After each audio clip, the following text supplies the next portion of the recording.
Buenos días a todos los que estáis en la sala y también a los que nos estáis viendo por Zoom. Vamos a empezar esta segunda sesión sobre orígenes históricos del cristianismo y vamos a empezar orando. Les voy a pedir, Vicente, si puedes hacer una oración.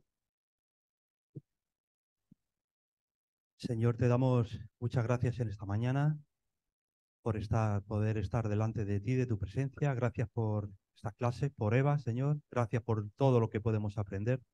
Te pedimos que ayudes a Javier y que, Señor, nos des entendimiento, Señor, a todos, de tu palabra, de tu historia. Gracias en el nombre de Jesús. Amén. Amén. Bueno, los que no pudisteis estar en la primera sesión, está grabada y colgada en el YouTube de la Escuela Bíblica de Alcalá. Se puede acceder a través también de la página de la misma Eva, de la Escuela Bíblica. Bueno, pues la sesión anterior estuvimos analizando las fuentes que hay para el estudio de los orígenes históricos del cristianismo. Recordamos que había fuentes escritas, unas eran canónicas, otras no eran canónicas, aunque fueran cristianas, pero no canónicas. También hay fuentes romanas, fuentes judías, y luego fuentes no escritas, que principalmente son las que nos proporciona la arqueología. ¿Recordáis eso? Vale, pues entonces podemos seguir y avanzar en este curso. Tres aspectos importantes que vamos a ir desglosando. Yo espero que en 3 clases sucesivas, depende de cómo se distribuya el tiempo, cómo me enrolle más o menos tratando los distintos aspectos. Bueno, por un lado el contexto religioso en el cual surge el cristianismo. Todos sabemos, todos los que estamos haciendo este curso, entiendo que sabemos que el cristianismo surge de dentro de la matriz histórica y religiosa del judaísmo. El contexto cultural lo proporciona el helenismo, que no sé si hoy me dará tiempo a hablar de algo de esto, pero si no, la clase entera estará dedicada al helenismo y veréis también cómo el helenismo tuvo su relación también con el judaísmo. Pero el ambiente cultural es un ambiente marcado por la cultura helénica. Pensad solamente que el Nuevo Testamento, que es donde están los escritos nuevos, por decir de alguna forma, de los cristianos, están escritos en griego.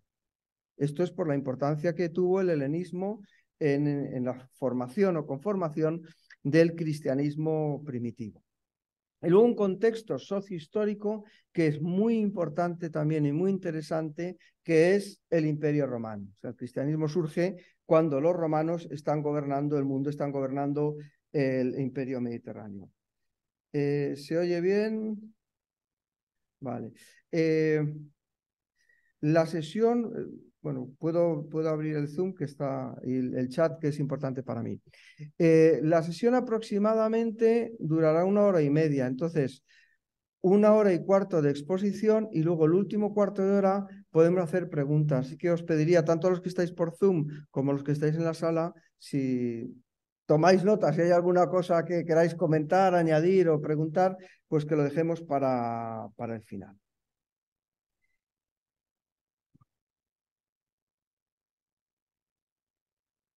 Pues vamos con esa raíz judía del cristianismo.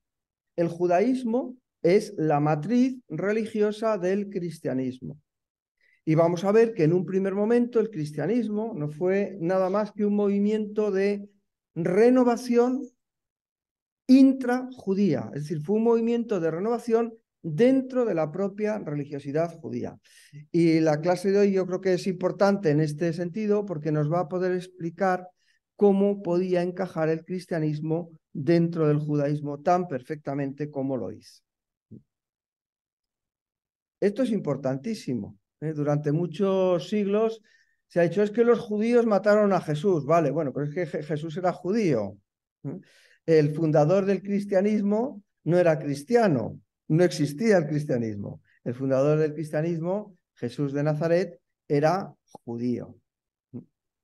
Un rabí en ocasiones se le llama maestro. ¿Por qué me llamas maestro? Bueno, pues era alguien que enseñaba o que conocía la ley y podía hablar de ella. No vamos a hablar mucho de Jesús directamente, del Jesús histórico, que es un tema muy interesante, pero eso ya sería objeto de otro curso. Vamos a hablar del origen del cristianismo, es decir, cómo se creó, cómo se desarrolló el cristianismo a partir de los seguidores de Jesús. Pero lo que está claro es que su fundador era judío. Y Pablo de Tarso, algunos dicen que el verdadero fundador del cristianismo fue Pablo. Bueno, ahí tenéis una pregunta. Claro, como os digo que las intervenciones al final, pero por las caras de los que estáis en la sala, los que estáis en Zoom los veo, ¿persiguió Pablo en algún momento a los cristianos o persiguió a los judíos? Es una pregunta que tiene truco. ¿Sí? A los que Pablo perseguía eran judíos. Eran judíos que habían aceptado que Jesús era el Mesías. Pero Pablo está persiguiendo a personas que son de su propia religión. Lo que pasa es que están dando un mensaje que a Pablo le resulta absolutamente escandaloso. Ya hablaremos de Pablo en algún momento. Y esta es otra de las preguntas que hacía también en la sesión anterior. ¿Se convirtió Pablo al cristianismo? ¿Se hizo en algún momento Pablo cristiano? Y habría una pregunta previa que quizá nos puede ayudar a entenderlo mejor. ¿Es que en tiempo de Pablo había cristianismo? ¿O el cristianismo? Desde luego los escritos del Nuevo Testamento no existían. Hay un libro, hoy citaré algún libro, igual que la sesión anterior, y irán apareciendo también textos de personas pues, que estudian estas cosas. Y el título es muy sugerente. Pablo no fue cristiano. Este libro está escrito por Pamela Eisenbaum y ahí dice que Pablo no afirmó que Jesús sustituyera a la Torá. Pablo continuó siendo un judío piadoso que creía que Jesús uniría a los judíos y a los paganos y cumpliría el plan universal de Dios para la humanidad. No cambió, Pablo no cambió el judaísmo. Es más, lo que Pablo consideró es que el judaísmo con el Mesías, con la venida del Mesías, pues había llegado a un momento clave en el momento de la historia y desarrollo del judaísmo. Perdonad un momentito, voy a...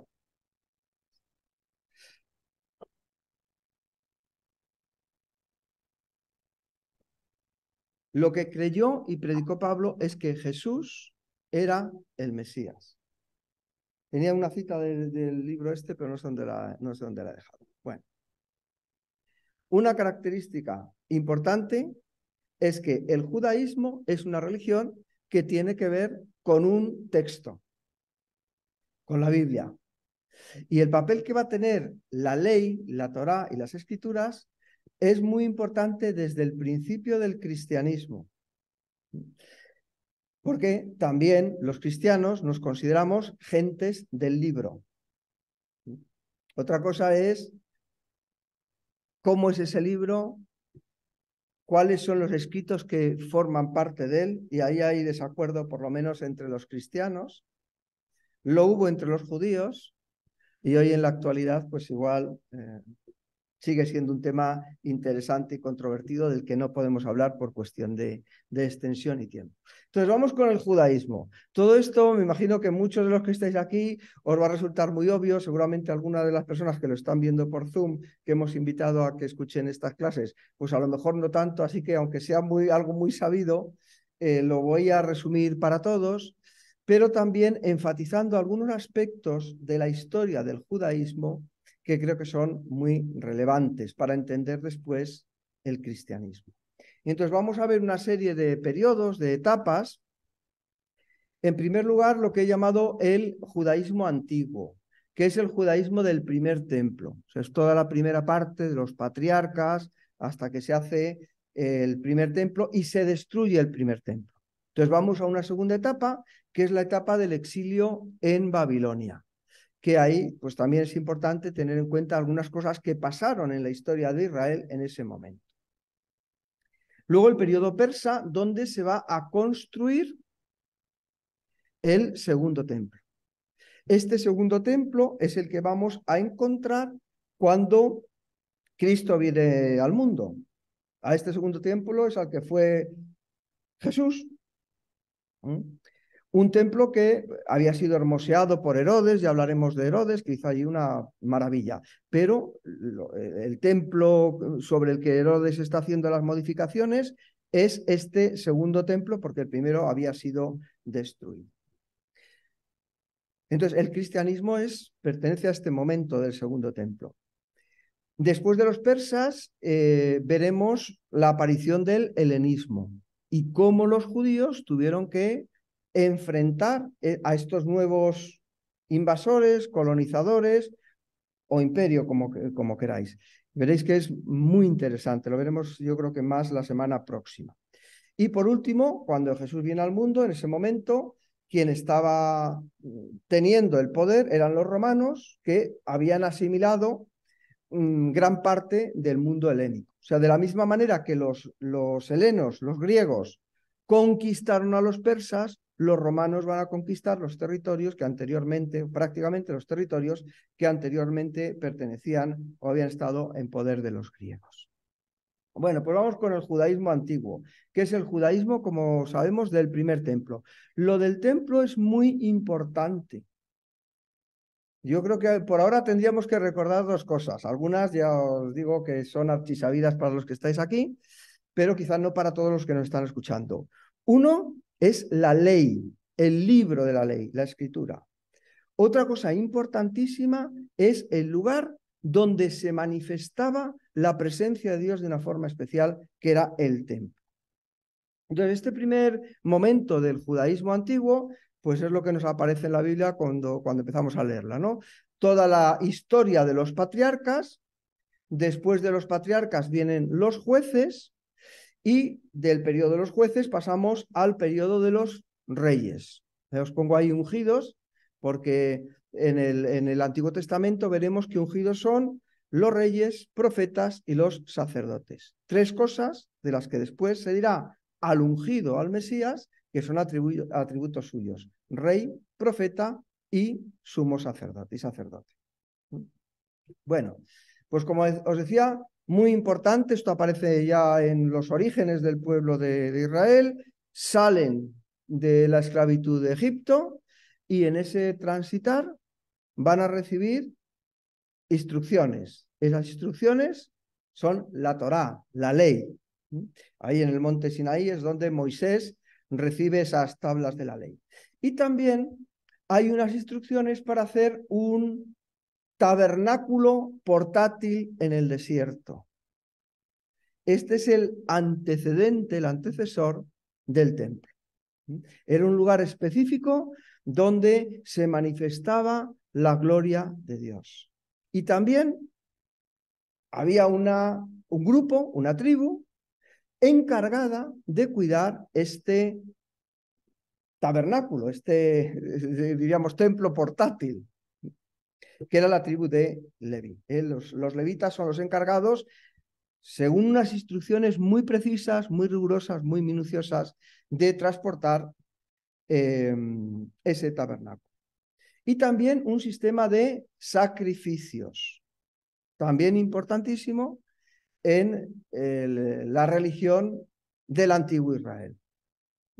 Los sacrificios servían para purificar, para limpiar los pecados. Jesús va a ser el sacrificio perfecto, del cual todas estas cosas que están dichas con anterioridad eran sombra de lo por venir. Así van a entender los primeros cristianos, ya llegaremos, que estoy contando cosas de muy antiguo del judaísmo y pasándolas al siglo I y al siglo II, cuando los cristianos interpretan la persona de Jesús de Nazaret, ¿no? Después del periodo de los jueces se inicia la monarquía. El primer rey es el rey Saúl, un tío muy fuertote, muy poderoso, pero es David, su sucesor, el que hace de Jerusalén la capital. Y David tenía muchas ganas de que aquel templo que había estado por ahí, tabernáculo que había estado por ahí vagando en el desierto, se convirtiese en un tabernáculo, en un lugar de la presencia de Dios, pero no pudo hacerlo porque parece que sus manos pues, no estaban del todo limpias para hacerlo porque había guerrado mucho y, en fin. El caso es que quien va a construir el templo, el primer templo, va a ser el rey Salomón, el tercer rey de esta dinastía. Él va a construir el templo de Jerusalén, el primer templo, que se conoce también, sobre todo ya sé que los que estáis aquí lo sabéis, el templo de Salomón. Entonces, Jesús estuvo, a veces se dice el templo de Herodes. El templo donde entraba Jesús era el templo de Herodes. Bueno, pues ese era el segundo templo. El primer templo es el templo de Salomón. Y a la muerte de Salomón, el reino se divide. Y hay dos reinos. Por un lado, el reino del norte, que es el reino de Israel, Jeroboam, y el reino del sur, o el reino de Judá, donde está Roboam. En el año 740, voy rápido en esto porque creo que es de sobra sabido. En el año 740, los asirios conquistaron el reino del norte. Y los israelitas fueron deportados a Siria en masa. ¿Qué hicieron los asirios?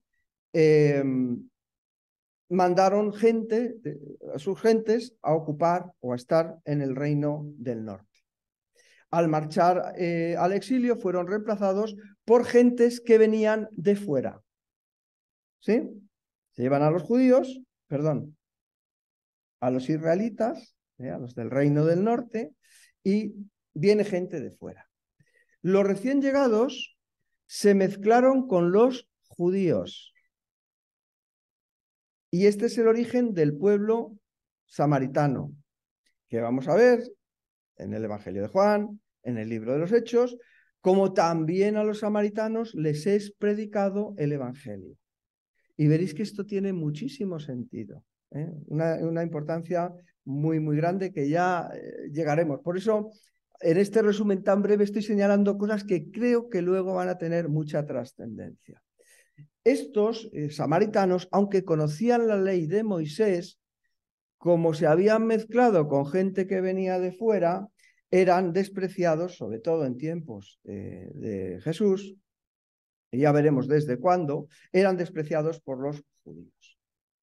Bueno, en julio del año 587, estamos hablando siempre antes de Cristo, tras un año de asedio, el ejército de Nabucodonosor, el rey de Babilonia, tomó la ciudad de Jerusalén. O sea, cayó el reino del norte y lo que vamos a ver ahora es que igualmente, como habían predicho los profetas, también el reino del sur va a caer. Y aquí es donde se produce la destrucción del templo de Salomón, la destrucción del primer templo. Esto para los judíos era catastrófico. Desaparece el templo. Desaparece el lugar donde la presencia física de Dios se manifestaba de una forma extraordinaria. El templo es destruido. Y son llevados a Babilonia fundamentalmente las élites del pueblo de Judá. Ahí, bueno, pues los que os gusta leer la Biblia y disfrutáis, mira alguno que disfruta leyendo el Antiguo Testamento, pues todas esas historias aparecen muy bien narradas. Entonces, la desaparición del judaísmo antiguo va a dar lugar a este segundo periodo, que es el periodo del exilio babilónico. El imperio babilónico o caldeo, también se le conoce con ese nombre, se extendió entre los años 605 y 547 a.C.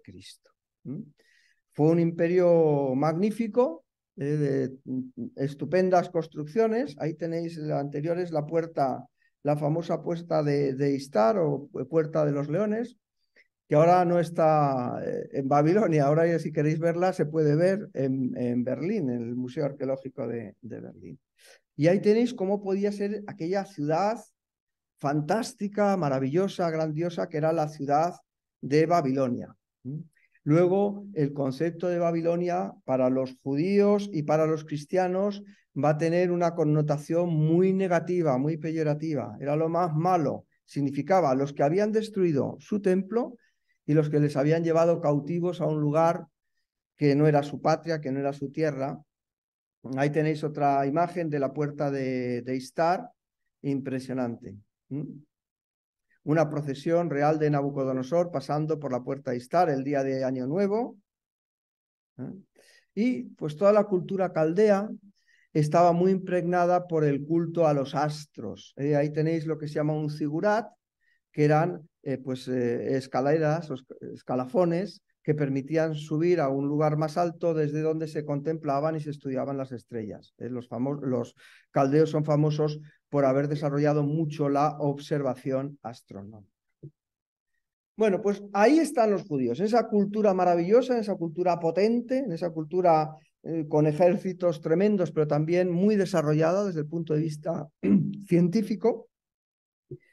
Pero los judíos han perdido tres cosas importantísimas que tienen que ver con la identidad.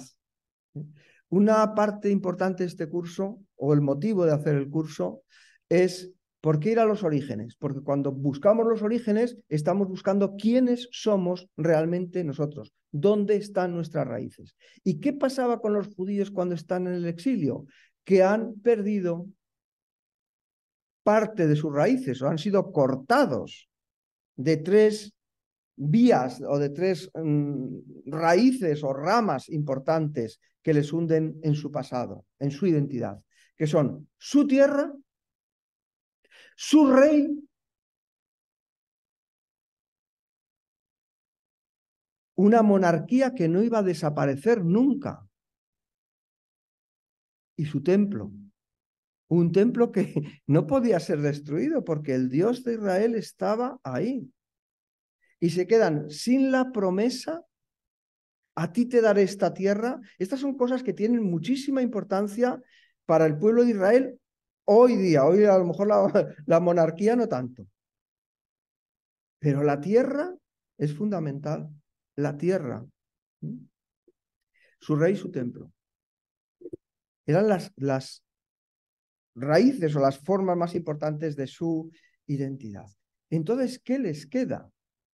Si ya no está el templo, si lo que le había prometido al padre Abraham también se lo han quitado, y si la monarquía ha sido destruida. Una situación tremenda, una situación muy dolorosa para ellos. Ahora vivirán en el exilio. Pensad que vivirán en el exilio, es importante tenerlo en cuenta, fundamentalmente élites. El resto se había quedado en esa Jerusalén y en ese reino de Judá completamente destruido, asolado, ¿no? Y no es de extrañar que podamos leer salmos como el Salmo 137, que lo he puesto aquí, pues porque creo que es significativo de cómo podían sentirse los judíos en ese momento en Babilonia. Junto a los ríos de Babilonia, porque eran integrados, es decir, no estaban en una situación de esclavitud. Habían sido llevados allí las élites y allí que se quedaban y, en fin, tenían que respetar determinadas costumbres, pero allí estaban. Ya veremos más o menos su situación, aunque sea un poquito por encima. Y entonces dice, junto a los ríos de Babilonia, allí nos sentábamos y aún llorábamos acordándonos de Sión. Sobre los cauces en medio de ella colgamos nuestras arpas, y los que nos habían llevado cautivos nos pedían que cantásemos. Y los que nos habían desolado nos pedían alegría, diciendo, cantadnos, no me lo sé de memoria, cantadnos algunos cánticos de Sión. Respuesta, ¿cómo cantaremos cántico de Jehová en tierra de extraños? La tierra, ¿eh? El Eretz de Israel, tierra. Si me olvidare de ti, oh Jerusalén, también les han quitado Jerusalén, la ciudad de la paz. Si me olvidare de ti, oh Jerusalén, pierda mi diestra su destreza, mi lengua se pegue a mi paladar. Si de ti no me acordare, si no enalteciere a Jerusalén como preferente asunto de mi alegría. Oh Jehová, recuerda contra los hijos de Edom el día de Jerusalén, cuando decían, arrasadla, arrasadla hasta los cimientos. Hija de Babilonia la desolada, bienaventurado el que te diere el pago de lo que tú nos hiciste. Dichoso el que tomare y estrellare a tus hijos, a tus niños, contra la peña. Duras palabras, ¿eh? Duras palabras. Los salmos son poesía, son canciones, son himnos.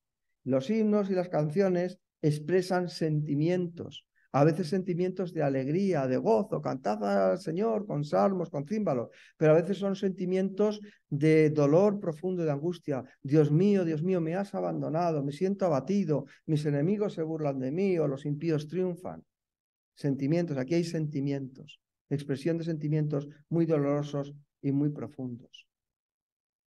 Pero hay también el concepto de esperanza, la esperanza de que un día volverían a la tierra, la esperanza de que Dios no les había abandonado del todo. Si me olvidara de ti, esa palabra, tikvá, hatikvá es la esperanza, significa, y es, fijaos, hoy día el himno de Israel se llama hatikvá, la esperanza.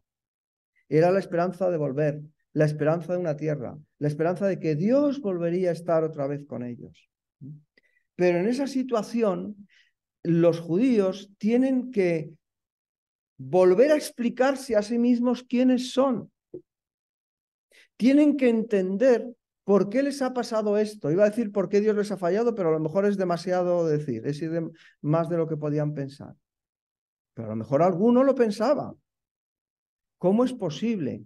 ¿Cómo es posible que hayamos llegado a esta situación? Entonces tienen que repensar toda su identidad.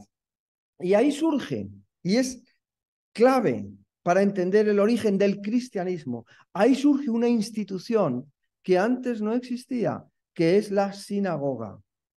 Sinagogein significa juntar. Entonces, se juntaban, hemos leído el Salmo, cómo se juntaban junto a los ríos para cantar. Pues se juntaban, hacían sinagogein, también para poder rememorar su historia, para poder acordarse de lo que Dios había hecho en su vida a lo largo de los tiempos. Entonces, ¿qué será lo importante en este momento? Los sacrificios. No hay templo, no hay un lugar para hacer sacrificios. La tierra no están en su tierra. ¿Qué les queda? Les queda la palabra, les queda el libro, les queda la Torá, les queda la ley. ¿Y qué es lo que van a hacer en el exilio? Estudiar la ley. La sinagoga no va a ser solamente un lugar de estudio. La sinagoga es un lugar de comunión. Es un lugar donde unos se ayudan a los otros, donde se comparte no solamente enseñanza, sino que también se comparte vida. ¿Os suena algo esto? Eso es lo que debería ser la iglesia. O sea, esta distancia, ya lo veremos, me estoy adelantando a los acontecimientos, lo veremos, pero esta distancia no va a ser tan grande. Las sinagogas eran esto, eran lugares de encuentro, como eran y como deben ser, yo creo, también las iglesias. ¿Os acordáis de lo que dicen Hechos? Y ponían todas las cosas en común, se ayudaban los unos a los otros. Hoy día hay conceptos de iglesia que la iglesia es venir al culto el domingo. No, no es eso, son otras cosas. O ir a la misa. Hay algo más. Y luego, lo que os pongo en la diapositiva a continuación, que creo que es este cuadro, como va a estar luego colgado en internet, si queréis, o si alguien quiere el PowerPoint, se lo paso, ¿no? La sinagoga tiene su origen en Babilonia. Pero ¿qué es lo que pasa? Que cuando los judíos exiliados regresen de Babilonia, van a regresar trayendo consigo eso que se había formado en el exilio. Van a traer consigo la Babilonia, la sinagoga, no sinagoga babilónica. Van a traer consigo la sinagoga, esa forma de reunirse y de trabajar. Y traen esa institución consigo. Por cierto, en el Antiguo Testamento no aparece el concepto de sinagoga. Viene después. ¿Por qué? Porque viene del periodo post-exílico. Entonces, en el periodo helenístico, las sinagogas se difundieron por todo lugar. Veremos que algunas sinagogas quedaron en Babilonia, pero desde Babilonia que está en Oriente, hasta España, en la época del Imperio Romano, había sinagogas. Pregunta para que me contestéis, aunque no se oiga. ¿Dónde iba Pablo cuando iba a una ciudad a predicar el Evangelio? ¿A dónde iba? En primer lugar, a la sinagoga. Entonces, no se puede entender la extensión del cristianismo primitivo, no sé cómo hubiera sido, pero cómo fue históricamente, no se puede entender sin tener en cuenta esta institución que fue forjada en el exilio babilónico. Entonces, también muy importante, sobre todo cuando leamos el libro de Hechos, podía haber varias sinagogas en una misma ciudad. ¿Cuántas sinagogas había en Jerusalén? ¿Una sola? No. Si leemos el libro de los Hechos, veréis que se habla de más de una sinagoga. Por ejemplo, la de los libertos, me viene ahora, es el nombre de una sinagoga concreta. Entonces, podía haber distintas sinagogas. En las sinagogas, normalmente, había un conjunto de ancianos. Y había personas dentro de esos ancianos que enseñaban. Estos eran los rabís, los rabinos, los maestros. Entonces, podía haber distintas sinagogas con distintas interpretaciones de la ley, con distintos enfoques. Y en concreto, en tiempos de Jesús, podía haber sinagogas con distintas lenguas. Unas sinagogas podían hablar hebreo, otras sinagogas podían y hablaban fundamentalmente el griego. Entonces, no era algo tan monolítico como la ley. Estudiaban la ley, pero no todos la entendían de la misma manera. Entonces, cuando se difunden estas sinagogas, primero, por un lado, la pluralidad, distintas formas, pero por otro lado, las sinagogas que había en el mundo helenístico, en el mundo de la dispersión, fundamentalmente eran sinagogas de lengua griega. Las que había en Asia Menor. ¿Os acordáis? Todas las cartas que escribe Juan a las 7 iglesias, pues eran lugares donde había sinagogas de lengua lo más posible helénica. Entonces, el mundo romano encontró una amplia red de sinagogas por todo el Mediterráneo, por las que se extendería con posterioridad el cristianismo. Entonces, conclusión de este periodo del exilio. Sin el templo hay un nuevo énfasis. El énfasis tiene que ver con aspectos identitarios que tienen que ver con ritos que sí podían practicar. Por ejemplo, la circuncisión. Era un elemento fundamental identitario ¿de quién? De los judíos que estaban en el exilio. Cuando Pablo dice o diga que se puede aceptar al Mesías, Yeshua, sin ser circuncidado, está diciendo una cosa que obviamente tenía que resultar muy polémica y muy chocante al resto de sus, ¿cómo se dice? Correligionarios, esa es la palabra, que tienen la misma religión a sus correligionarios judíos. Fundamental, la observancia del Shabbat, la observancia del sábado. Con el paso del tiempo, veremos que los cristianos dirán, no, nosotros el sábado no, nosotros el domingo, porque es el día que resucitó el Señor. Sí, pero es un aspecto identitario, porque para los judíos el día de reposo era el sábado, y cuando los cristianos empiezan a querer separarse de esa matriz común, que fue el judaísmo, buscan un aspecto identitario también en el día del Señor. Y va a ser el domingo.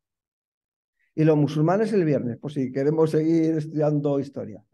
Hoy día hay algunos grupos religiosos, los adventistas, por ejemplo, que recuperan la importancia del sábado porque dan importancia a algunas costumbres judías, ¿no?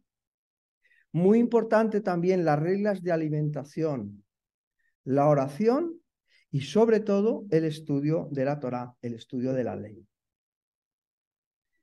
Bueno, ante este panorama se me ocurre una pregunta también retórica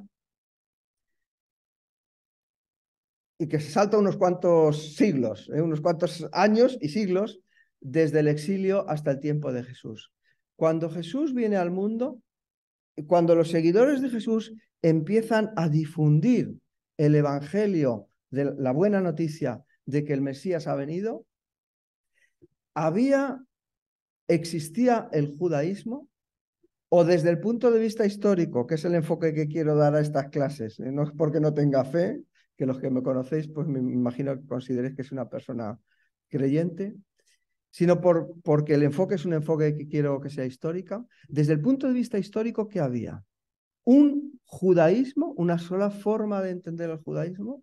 ¿O había distintas formas de entender el judaísmo? Los saduceos no pensaban lo mismo que los fariseos, pero había otros grupos también, como los esenios, los celotes y otros. ¿Cuál es el origen de esos grupos? ¿Qué tipo de judío era Jesús? ¿Era nuevo? ¿Era un judío, el de verdad? ¿Jesús tenía un judaísmo de verdad? Bueno, para poder explicar esto, pues vamos a ir a la formación del segundo templo. Esto ocurre cuando suben los persas al poder, cae el imperio babilónico. Todo esto a los que os gusta la Biblia, a mí me está recordando muchos textos, pero no podemos entrar en ellos. Y tiene lugar el tercer periodo que os citaba ahí al comienzo, el judaísmo del segundo templo. Ciro II, rey de Persia, derrota a Babilonia en el año 539 a.C. y permite a los judíos regresar a su tierra.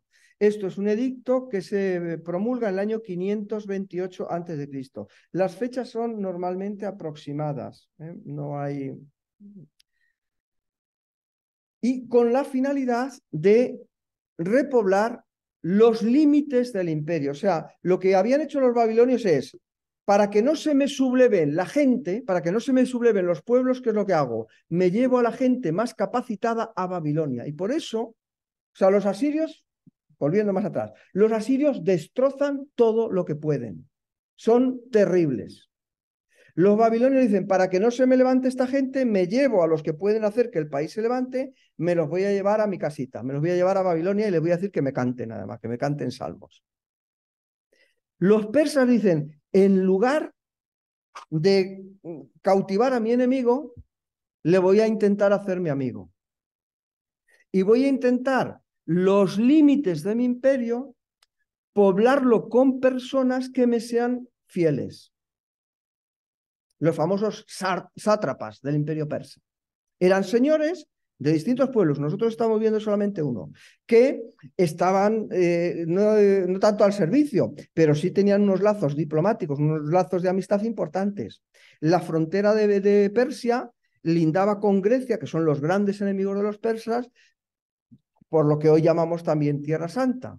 Entonces les dice a aquellas élites judías, les dice, bueno, podéis regresar a vuestra tierra, todos podéis volver. Claro, esto para los judíos, imaginaos qué concepto podían tener de Ciro. Ciro era el Salvador, Ciro era el Mesías, Ciro era el no va más, ¿no?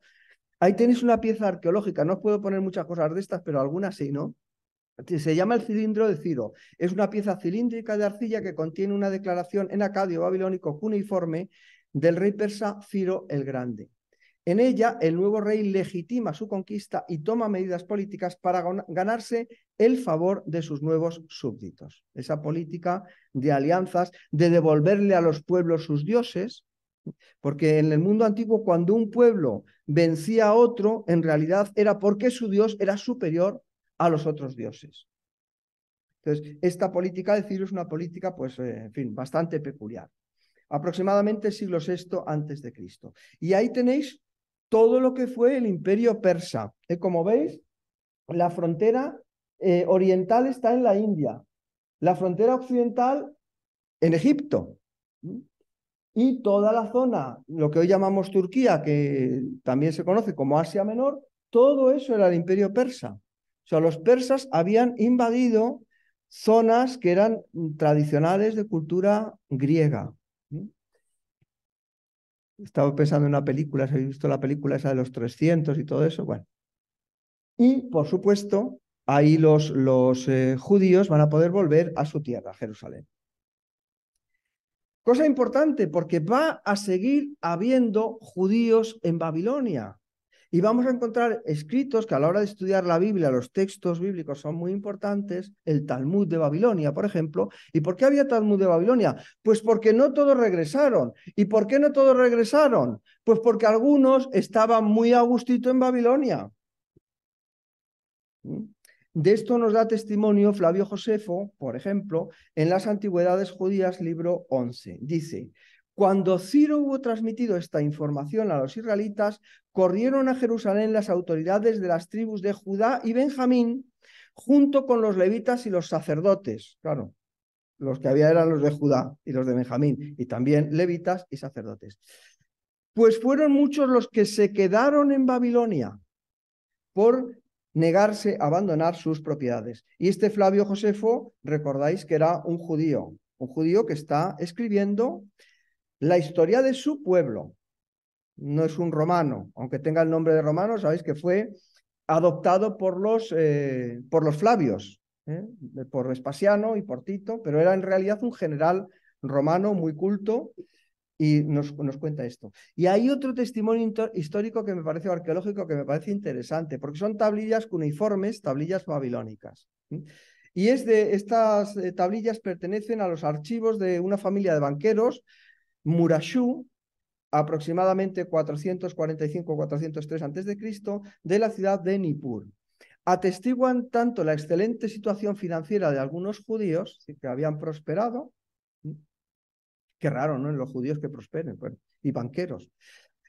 Como su integración, que esto quizás es más peculiar, en la sociedad persa. Pero ahí tenéis abajo un escrito cuneiforme, yo no tengo ni idea de esto, pero como está traducido es interesante. Parece que dice, el nombre del registro en Murashú Registra en Nippur, que dice Ya Ilu, que significa Ya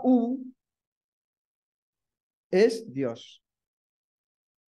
Yahvé, me dicen por aquí por la sala, para los que estéis en Zoom, antes lo ha dicho Yahvé. Yahvé es Dios. ¿No? O sea, algunos se quedaron allí. Está el testimonio de Josefo, pero hay también testimonios arqueológicos y cuadra con la coherencia de la historia de que luego encontremos textos importantes e interpretaciones importantes en esa zona de la geografía. Bueno, ese edicto de Ciro fue recogido o está recogido en el libro de Esdras. Así ha dicho Ciro, rey de Persia: Jehová, el Dios de los cielos, me ha dado todos los reinos de la tierra y me ha mandado que le edifique casa en Jerusalén, que está en Judá. Quien haya entre vosotros de su pueblo, sea Dios con él, y suba a Jerusalén, que está en Judá, y reedifique la casa a Jehová, Dios de Israel. Él es el Dios, la cual está en Jerusalén.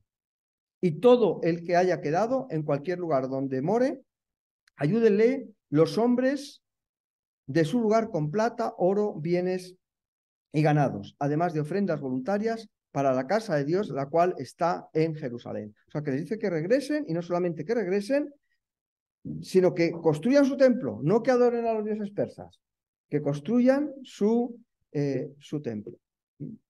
Ciro les devuelve los utensilios del templo que se había llevado anteriormente Nabucodonosor, Las riquezas del templo se las devuelven y regresan a Jerusalén. Salen de la ciudad de Babilonia y regresan a Jerusalén con Zorobabel. Hacen ofrendas voluntarias para la restauración del templo. Todo esto lo podéis leer en el libro de Esdras. Y en el 7º mes, después de su llegada, restauraron el altar y el culto. Y colocaron el altar sobre su base, sigo en el libro de Esdras, porque tenían mucho miedo de los pueblos de las tierras, y ofrecieron sobre él holocaustos a Jehová, holocaustos por la mañana y por la tarde. Celebraron asimismo la fiesta solemne de los tabernáculos, como está escrito, y holocaustos cada día por orden conforme al rito, cada cosa en su día. Además de esto, el holocausto continuo, las lunas nuevas y todas las fiestas solemnes de Jehová. Y todo sacrificio espontáneo, toda ofrenda voluntaria a Jehová. Desde el primer día del mes 7º comenzaron a ofrecer holocaustos a Jehová, pero los cimientos del templo aún no se habían echado todavía. Es decir, que lo que hay es un altar, pero es un altar donde se pueden reunir y celebrar sacrificios. Otra vez vuelve a haber sacrificios. Ofrenda, fiesta solemne de los tabernáculos. Y es en el año 2 cuando empiezan a colocarse los cimientos del templo de Jerusalén. En el 536 comienza la reconstrucción del templo. Esto es muy bonito, este texto, Esdras 3:12 dice, y muchos de los sacerdotes, de los levitas y de los jefes de las casas paternas, ancianos que habían visto la casa primera, o sea, algunos habían visto el templo de Salomón, que había sido destruido. Les habían llevado a lo mejor siendo niños al exilio, pero se acordaban de haber visto aquel templo, ¿no? Al ver echar los cimientos de esta casa, el nuevo templo, lloraban en voz alta, mientras muchos otros daban grandes gritos de alegría. Estamos ante los comienzos del segundo templo, ¿no? Entonces los que residían en aquella región, dice también el libro de Esdras, los llama enemigos, se ofrecieron para ayudarles. Y esto es muy importante. O sea, en el reino de Judá, cuando es destruido por los babilonios, se llevan a las élites, pero se había quedado allí el pueblo. Entonces, cuando vuelven las élites, cuando hay una orden para reedificar el templo, para reconstruir la ciudad, pues los que estaban allí dicen, oye, os queremos ayudar. Esto es muy importante. Ahora os hablaré algo más de esto, pero no me puedo extender mucho. ¿Y estos qué dicen? Dicen, en castellano se dice naranjas de la China, no sé cómo se dice en otros lugares. Dicen, nanay, que no, que vosotros no. ¿Por qué? Porque ¿quiénes son los puros? ¿Quiénes son los que saben todavía de qué familia son? Los que vienen de ahí arriba, los que vienen de Babilonia. Y los otros, no tanto. Los recién llegados no quieren mezclarse con ellos y rechazan su ayuda, ¿no? Esdras otra vez, 4:3, dice, no nos conviene edificar con vosotros casa a nuestro Dios, sino que nosotros solos la edificaremos a Jehová, Dios de Israel, como nos mandó el rey Ciro, rey de Persia. El libro de Esdras es para leerlo, bueno, como todos los libros de la Biblia, muy detalladamente, pero desde el punto de vista histórico da muchísima información de lo que estaba pasando en cuanto a la identidad del pueblo de Israel, ¿no? Los habitantes de Samaria y Judá comprendieron que no tendrían cabida en el nuevo estado y decidieron oponerse a los recién llegados. ¿Entendéis esto? Ellos se consideraban judíos. Ellos se consideraban plenamente judíos. ¿Cómo que no nos dejáis construir el templo? Oye, que yo también quiero. Esto tiene un aspecto religioso, no cabe duda, importantísimo. Pero tiene también un aspecto político y antropológico y identitario importante.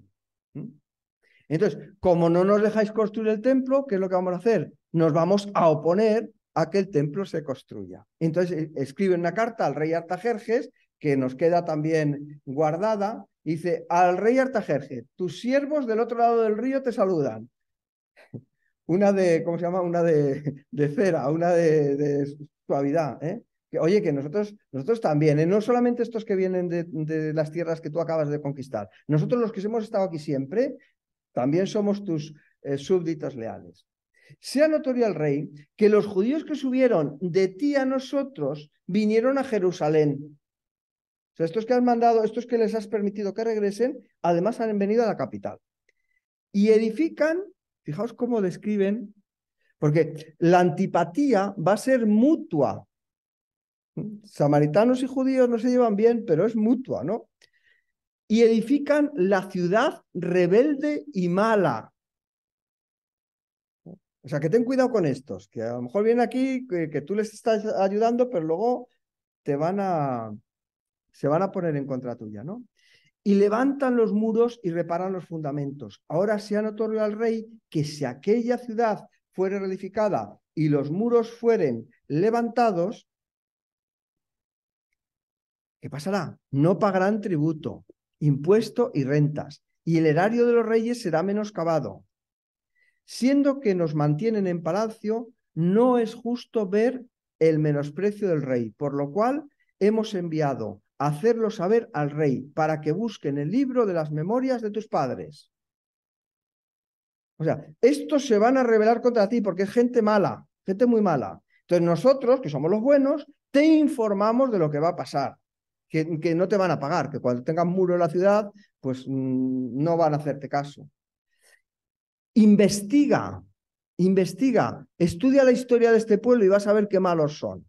Hallarás en el libro de las memorias y sabrás que esta ciudad es ciudad rebelde y perjudicial a los reyes y a las provincias, y que desde el tiempo antiguo forman en medio de ellas rebeliones, por lo que esta ciudad fue destruida. O sea, que si los destruyó Nabucodonosor, bien hizo, porque eran más malos, no pongo ningún ejemplo. Hacemos saber al rey que si esta ciudad fuere reedificada y levantados sus muros, la región de más allá del río no será tuya. Entonces hay un conflicto, un enfrentamiento importante. A lo que el rey Artajerjes contestó a Reún canciller y a Simsai secretario, a los demás compañeros suyos que habitan en Samaria y a los demás del otro lado del río, salud y paz. Ahora pues, dad orden de que cesen aquellos hombres y no sea esta ciudad reedificada por mí, hasta que por mí sea dada nueva orden. Entonces, las obras de reedificación del templo se detienen. La carta es leída, las obras se paralizan, continúa la historia, pero bueno, al final, el segundo templo, muy sencillito, como lo tenéis ahí, luego Herodes se encargará de hacerlo más bonito, el segundo templo es edificado. Entonces, desde el punto de vista sociológico, hay dos posturas muy importantes en este momento. Hay una postura que es la postura de los puros, de los buenos, de los que regresan del exilio, que han guardado la ley, que han guardado las tradiciones, que se ven a sí mismos como especialmente estupendos, que es una posición exclusivista, etnocentrista. Etnia es pueblo, ¿vale? Que tiene que ver con su pueblo. Nosotros somos el verdadero pueblo. Pero hay también una postura, los samaritanos, los otros que estaban allí, una postura universalista que dice, pero ¿por qué vosotros solos? Si todos nosotros somos judíos. Esto, con el paso del tiempo, será. ¿El mensaje de Jesús para quién es? ¿Solo para los que se circuncidan? ¿Solo para un linaje según la sangre? ¿Para un linaje escogido? ¿O el mensaje de Dios es para todos? Bueno, son tendencias, ¿vale? Todavía esto está en pañales, ¿eh? Pero tiene sus reflejos también en la teología. No me da tiempo a hablar mucho de esto, pero en los propios textos de los profetas. Fijaros qué contraste hay entre Ezequiel y el libro de Isaías, lo que se llama el Trito Isaías, la parte más reciente del libro de Isaías. Ezequiel dice, así ha dicho Jehová el Señor. Y esto es claro. ningún hijo de extranjero, incircunciso de corazón e incircunciso de carne, entrará en mi santuario, de todos los hijos extranjeros que están entre los hijos de Israel. ¿Podían entrar los extranjeros en el templo? No. Fijaos lo que dice Isaías, la cita, no la veo aquí, pero Isaías 56, 6 y 7. Y a los hijos de los extranjeros que sigan a Jehová para servirle y que amen el nombre de Jehová para ser sus siervos, a todos los que guarden el día de reposo para no profanarlo y abracen mi pacto, yo los llevaré a mi santo monte y los recrearé, ¿dónde? En mi casa de oración.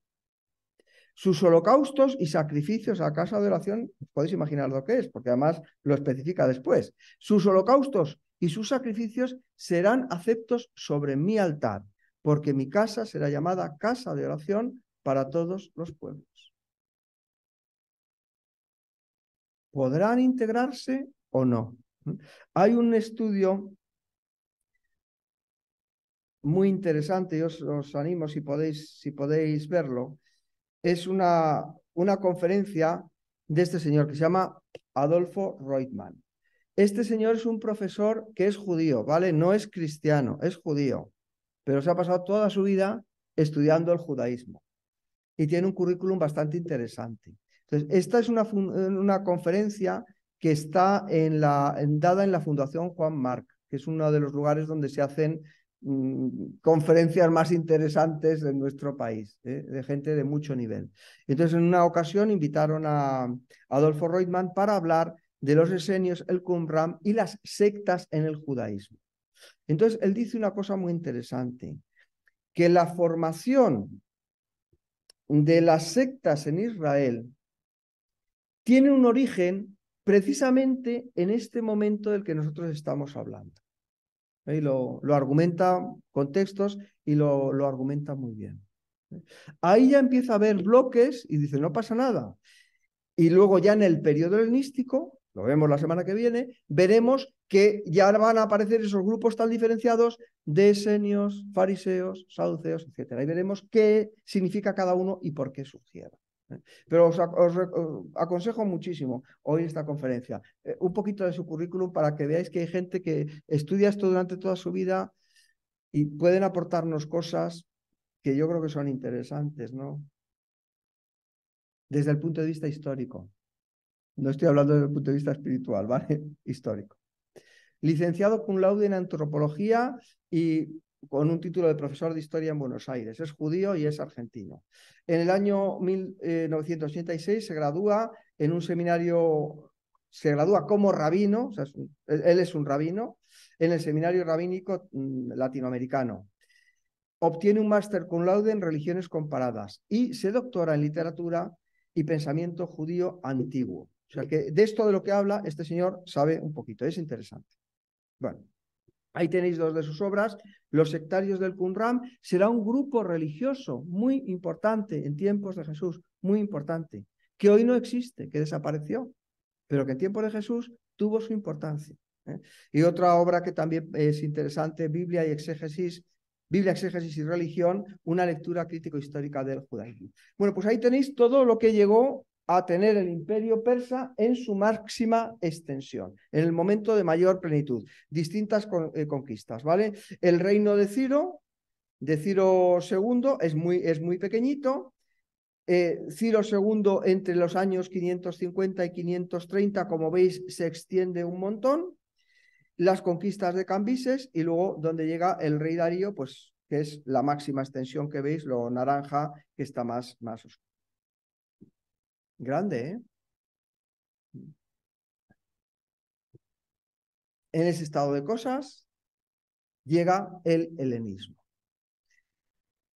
¿Qué es el helenismo? El helenismo es la extensión de la cultura griega por todo el mundo conocido. Es decir, el helenismo es el resultado de las conquistas de Alejandro Magno, la extensión de la cultura. ¿Bien? La cultura griega y el helenismo. Y ahí veis lo que pasó.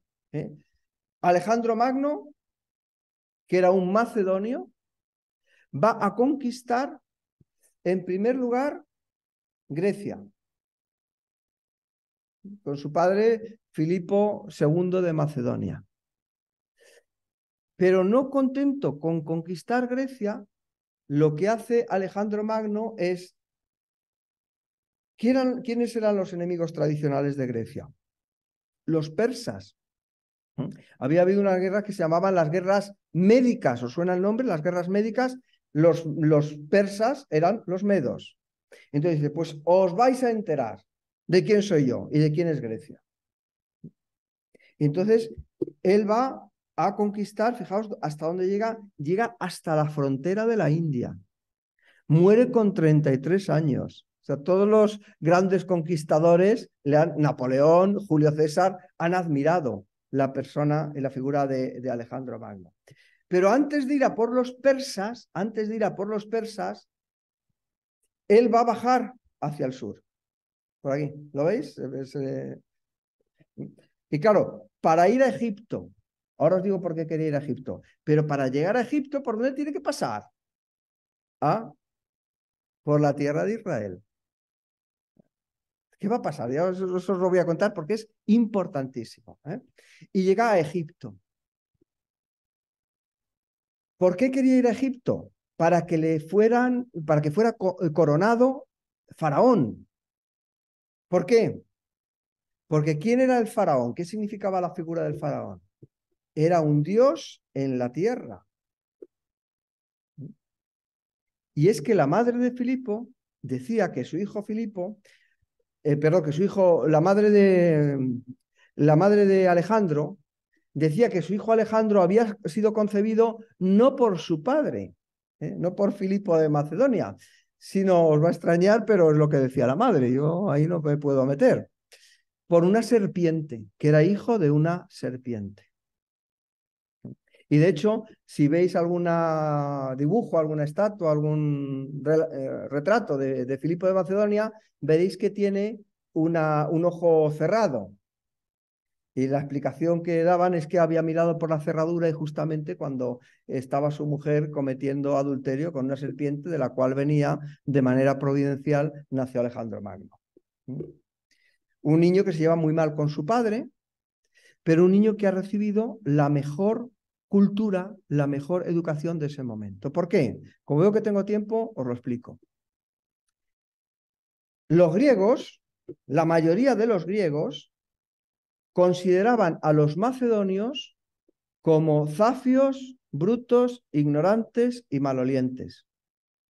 Entonces, Filipo de Macedonia, que seguramente encajase bastante bien en la descripción de este hombre, aunque se casase con una mujer olimpia muy refinada, dice así, pues a mi hijo le va a educar el sabio más grande que hay en este planeta. Y entonces a Alejandro Magno le educa ni más ni menos que Aristóteles. Aristóteles que había sido discípulo de Platón y con toda la parafernalia de Atenas. Entonces, no solamente me ha educado el mejor, sino que ahora os voy a demostrar que somos brutos, pero que somos más sabios que vosotros y os vamos a conquistar. Porque los griegos, cuando no se pegaban contra los persas, para no aburrirse, ¿sabéis lo que hacían? Se pegaban entre ellos. O sea, esto de la idea de que los griegos una paz y la democracia, no. Los griegos estaban divididos, esto también es importante. La cultura griega, arcaica y antigua y clásica, está dividida en unidades políticas que son las ciudades-estados. Atenas era el sistema político. Grecia no existía como una nación. Eran distintas ciudades con sus ámbitos de influencia más o menos extensos. Ciudades como Corinto era una ciudad muy importante, pero las más importantes, Atenas y Esparta. Entonces, cuando se dejan de pegar con los persas, dicen, pues ¿qué vamos a hacer? Nos vamos a pegar entre nosotros, a ver quién tenía más poder, Atenas o Esparta. ¿Quién ganó? Bueno, militarmente ganó Esparta. En el fondo no ganó nadie, porque Atenas y Esparta quedaron muy debilitadas Y entonces es cuando Alejandro Magno surge y, aprovechando esa debilidad de las ciudades-estado, conquista Grecia. Ya su padre había empezado con esa línea, porque los macedonios eran menospreciados y ellos dicen, pues os vais a enterar. Y conquista toda Grecia. Para cumplir ese designio de su madre o ese deseo, va a Egipto y después de Egipto va a recorrer todas las tierras de Persia y las va a conquistar. Y en este periplo, en este desarrollo, como había sido educado por Aristóteles, cuando encontraba alguna cosa que le resultara interesante de una ciudad, o una planta rara, o un animal exótico, o un libro extraño, ¿sabéis lo que hacía? Cogía esos animales, esas plantas, y los llevaba de vuelta a Grecia. Y funda, bueno, primero que funda muchísimas ciudades. Son ciudades que se llaman ciudades helenísticas. ¿Por qué se llamaban ciudades helenísticas? Porque estaban hechas de acuerdo con el gusto de la arquitectura griega. Y entonces hay ciudades helenísticas por toda Asia, por toda Asia. Por todo lo que va hacia Persia hasta la India, hay ciudades que se llaman Alejandría. Pues hay Alejandría de Susa, que estará, que calculo que por aquí en Persia. La más famosa es la Alejandría que está en el delta del Nilo. Ya os hablaré de esto. La colonia más importante, el mayor número de habitantes, la ciudad que tenía mayor número de habitantes cuando Cristo vino al mundo no era Jerusalén, era Alejandría. Podéis imaginar qué pedazo de ciudad. Ciudades helenísticas. Todas las ciudades por las que se va a extender el Evangelio, todas las cartas que escribe Juan a estas ciudades, o Pablo, o Colosas, eran ciudades construidas según el modelo urbanístico del helenismo. Pérgamo, es una ciudad helenística. Y además de las ciudades, creaba museos, bibliotecas. Esto para que digan que los macedonios somos muy borricos, ¿no? Pues, la famosa biblioteca, de esto lo harán los seguidores de Alejandro, ya hablaremos de ello, la biblioteca de Alejandría, el museo, que eran como pequeñas universidades, diríamos hoy día, ¿no? Bueno, pues esta es la obra de Alejandro. Por un lado, Alejandro va a extender, a impulsar la cultura griega en el ámbito de Oriente, incluida Asia Menor, que Asia Menor es donde están todas las iglesias de Apocalipsis y donde Pablo escribe sus cartas antes de pasar a Europa, pero sería también por esta zona. Entonces, aquí ya se hablaba griego. Entonces, por todas las zonas donde va, extiende la cultura griega, pero también va a coger elementos de las culturas persas y de las culturas orientales y las va a fusionar con la cultura helenística, con la cultura griega. Entonces, no es de extrañar, no sé si os he puesto alguna foto, sino el próximo día, a ver si me acuerdo y os pongo algún ejemplo clarísimo de esto. Es una cultura que se llama sincretista. ¿Qué es el sincretismo? Eso es el helenismo. El helenismo es sincrético porque va a coger una cosa de aquí, otra cosa de aquí, otra cosa de allí, y las va a fundir, las va a mezclar. ¿Esto va a tener repercusiones después en la historia del judaísmo y del cristianismo? Sí, tienen que pasar por aquí. Van a pasar por Tierra Santa. Van a dejar su huella en Tierra Santa. Ella, como es parte de la historia del helenismo, lo cuento la próxima semana porque me quedan 6 minutos. Ahí tenéis a Alejandro Magno, nace en el 356 y muere en el 323 a.C. Coronado faraón en Memphis, como os decía, tiene que ir hasta allí para que le hagan un dios sobre la tierra. Antes de llegar tiene que pasar por Grecia, cortar aquel famoso nudo que nadie podía deshacer, el nudo gordiano. Él coge la espada y tras lo deshace con... ¿no? La fundación de la ciudad de Alejandría, en el delta del Nilo, en el año 331 a.C. Y fijaos este texto, qué interesante. Según va avanzando Alejandro Magno en sus conquistas, hay pueblos que se oponen, pero hay pueblos que le van a coger como un libertador. O sea que como militar debía ser excepcional. Además, se mezclaba con sus tropas, como después hizo Julio César. O sea, era alguien que estaba al lado de su gente. Eso no cabe duda.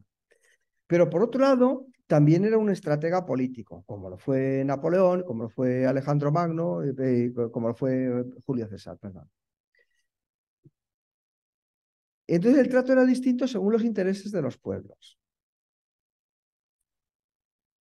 Y fijaos lo que dice es un historiador no sé si os he puesto la obra, creo que sí, un segundito. Oh, no os he puesto la obra. Es de un profesor de historia, ¿vale? Un segundito. Dice, el trato dispensado a los judíos, y pone entre paréntesis, Jerusalén abrió sus puertas al conquistador. O sea, los samaritanos, cuando pasa por el norte, cuando pasa por Siria, por aquí, cuando pasa por Siria, por Tiro y Sidón, Tiro lo derrumba, porque los de Tiro se oponen a Alejandro Magno y tiene que hacer incluso Tiro, es una isla. Entonces, tienen que construir, no sé si alguno habéis estado ahí, tiene que construir un paso, que es una obra de ingeniería, por medio del mar, con cascotes, con piedras, para poder invadir la isla y destrozarles. O sea que, pero no podía dejar enemigo atrás. Los samaritanos le reciben también muy mal. Sin embargo, los judíos le abren las puertas de Jerusalén porque consideran que es alguien que les va a liberar del poder opresivo de los persas. Entonces, pues este que viene, pues más vale lo malo conocido que lo bueno por conocer, ¿no? En este caso los judíos dijeron, bueno, pues igual este nos trata un poquito mejor que lo que tenemos ahora, ¿no? Entonces el trato dispersado a los judíos por Alejandro fue indudablemente mejor que el recibido por los samaritanos. Que la reacción de unos y otros no fuera idéntica se explica por la enemistad que tiempo atrás les enfrentaba. También, ¿no? Como vosotros le vais a recibir, nosotros que somos samaritanos nos oponemos y viceversa. Esa pugna ahí entre los dos, iba a decir razas judías, no sé cómo decirlo para no ni ofender ni cometer error, ¿no? Bueno, hubo judíos que sirvieron como mercenarios a Alejandro y otros se asentaron en la región, en la recién fundada ciudad de Alejandría. O sea, que se unieron judíos al ejército de Alejandro Magno, que le acompañaron en su recorrido militar. Y muchos de ellos se quedaron en la ciudad de Alejandría. Allí se establecieron. De ahí que hubiera una comunidad judía tan importante en el siglo I y en el siglo II, y tuvieran mucha importancia en la ciudad, mucha importancia y durante muchísimo tiempo, durante siglos. Y esta colonia judía es de primera época.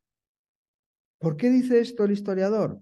Porque los restos que quedan están en lo que se considera la parte más antigua de la ciudad de Alejandría.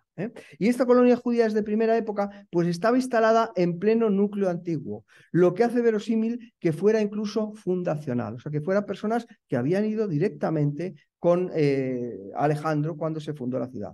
Alejandro concedió plenitud de derechos a los judíos alejandrinos, la comunidad más privilegiada y pujante de cuantas existirían en la diáspora helenística y posteriormente en la romana. O sea que allí se fundó, entre comillas, y me permitís que hasta que no hablemos del helenismo no lo explique con más detalle, una segunda Jerusalén. Y Alejandro fallece en el 323, ya lo hemos puesto. Ahí tenéis un recorrido, el recorrido que hace Alejandro Magno, la ruta, no sé si veis el puntero, ¿se ve? ¿Sí? La ciudad de Peia, donde estaba la corte macedónica, van bajando, Troya, obviamente tenía que estar por ahí, va bajando por toda Asia Menor, Tarso, fijaros, estuvo ahí Alejandro Magno, la batalla de Isos, una batalla muy importante, entra en Siria, la batalla de Tiro, va hasta Egipto, en el Egipto vuelve sobre sus pasos y ya se va por los persas, daba alguna vuelta por aquí. Fijaros, ese afán de sintetizar y de sincretismo, cómo el propio Alejandro incluso lo traslada a su vida. Alejandro se casa con princesas persas, se casa con las hijas de Darío. Y se casa también con muchachas que no eran demasiado importantes, de reyes de segunda fila, y sus generales a veces se enfadan con él. Y dicen, pero no tenemos muchachas en Macedonia para que sean reinas, que tienes que casar con estas. Pero dentro del espíritu de Alejandro estaba ese espíritu sincretista. Bueno, luego tenéis visto ahí algo después. Y ahí se inicia el periodo que veremos la próxima clase, el periodo del helenismo. Porque cuando Alejandro fallece, cuando Alejandro muere, sus generales se reparten el imperio. Muere muy jovencito, dice, bueno, y los generales que dicen, ¿y ahora qué hacemos? Ya le habían dicho, tenemos que volvernos, no sigas peleando, vamos a volvernos a Macedonia, que ya tenemos riquezas y ya nos hemos extendido mucho.